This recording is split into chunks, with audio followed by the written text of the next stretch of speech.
Hi, I'm Karen McNary, and welcome to MisLead Me. We're going to be talking about code switching today.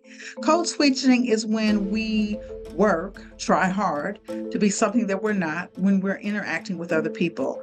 It's been most commonly studied when dealing with minorities, people of color, or people from marginalized communities. We want to represent ourselves differently. We wear our hair differently. We wear glasses that are acceptable, not my red ones or my white ones or my blue ones or my rainbow ones.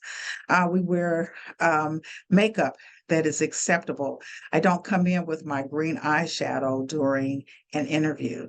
We wear appropriate clothing. We don't come in with flowered clothing on or stripes or polka dots or something that's acceptable. I don't talk in my urban vernacular. I don't use the don't gots and the ain'ts and all those good things.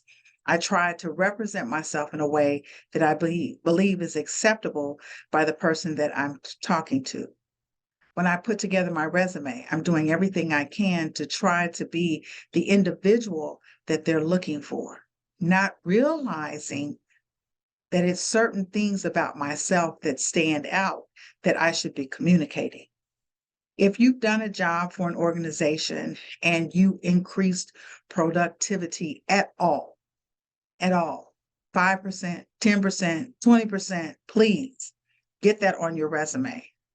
When you're putting together your cover letter, if there's something on that resume that you did not put that is extremely important for the person to get to know you or even want to read your resume, get that information in that cover letter. You only have a few seconds to get that person's attention. So you want to lead with something that is extremely important, unique, and applicable to the job that you're applying for. Code switching is something that we encounter on a daily basis. As a matter of fact, we start code switching with our children. When a child is born, they learn quickly that if they cry a certain way, they're fed. They cry a certain way, they're changed. They cry a certain way, they get attention, they get comforted, they get held. Over a period of time, after we're through pampering that baby, we do everything we can to teach the baby what it is they need to do in order to get what it is you desire to give them, whether it's a pat on the head, a new clothing, a new game, whatever it possibly is. They learn what it is they need to do in order to get that thing. When we go to interviews, again, we represent ourselves in a light that we believe is acceptable. In social gatherings, during networking, we do what we believe is acceptable. And one of the things that prods us along to do what's acceptable, to make us comfortable in our own skin, is make sure that we grab a drink. And so accustomed are these environments, these atmospheres to this need for people when they go to networking events, you better believe that they're going to offer at least one free drink. But I don't need a drink to be who I am. I don't need a drink to celebrate myself. I don't need someone's approval to be my authentic self. Yes, it has taken me time over the years to fall in love with myself. But I actually kind of like her. The funny thing is when I talk about this, I talk about myself in the third person, which is uncomfortable because I think that I always should be direct about my conversations about myself. But like I said, I'm really getting to love this person that I've come to be or that I've discovered.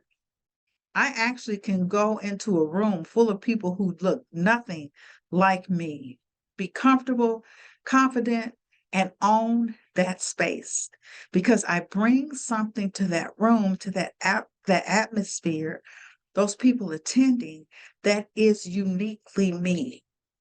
No one else can do what I do better than me.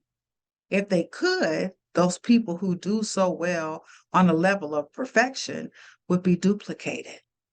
There's a story in the Bible where Paul, who ends up writing the majority of the New Testament, is all of a sudden confronted by Jesus, the one that he helped the citizens to murder. On the road to Damascus, he is taken to the ground as he has a conversation with Jesus. And Jesus talks to Paul about who he is. There's a fervency, a passion about Paul that Paul can use for himself to be who he is, to bring about change that impacts the whole entire world and not just a government. And he's told while he's laying on the ground in awe of what's going on around him, that it is more difficult to kick against the goad than to do the things that are right to do. A goad is an 8-foot long pole that has a pointed piece of steel at one end with a hook, and it is used to encourage or to prod along oxen, to get them to till that hard soil, to do what it is that is required of them to do. And it does bring some pain when they're poked with this piece of metal. Not being who we are is painful to us. It brings about a discomfort that's even greater than our desire to be who someone else wants us to be. There's a conflict there that is difficult, but it's something that we must learn to overcome. And I said must, but I'm going to say should, because everybody's not trying to do that. They would rather be poked to go along with the story, to go along with what's good, to go along with what's popular, than to actually stop and identify what it is they want to do and who they are. Be uniquely you. Don't go against the fabric of your character. It's not offensive. Okay, well, maybe not. For instance, when I was 5 years old, I thought it was funny when people fell. I don't know if it was because I watched years of Popeye or years of Looney Tunes, but it was entertaining for me. And people did not like that. So I learned to try and control that. It was extremely difficult. So as an adult, it's funny, but I know to turn my head and not laugh in the person's face, because it's definitely not funny to someone who's on the ground. But when I represent myself to get that point across, I do share that story with people because it's a part of who I am. So many things I've taken time to cover up that are genuinely me, that bring value to the table. So bring yourself to the table. Bring your achievements to that resume, to that cover letter, to that interview. Represent who you are. Because the bottom line is, if sitting in front of them, you have to force them to like you, somewhere down the line, they're going to find out who you really are.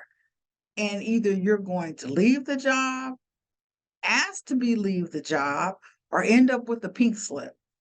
So let's not put off those things that will bring us pain. And let's find less pain in being who we authentically are. Let's not switch up on ourselves. Be you. Bring you to the table. Be excited about who you are. Wear that purple lipstick. For the guys, if you like purple lipstick, that's fine. But wear that polka dot shirt. Wear the striped shirt. Wear the dress with the flowers in it. Wear the shirt with the flower. Be who you are. Be the first one to accept you and your authenticity. Celebrate you. because I promise you, no one is going to celebrate you greater than yourself. So stop switching up on you. This is Karen McNary, CEO and founder of KEM Solutions, and thank you for joining me for MisLead Me.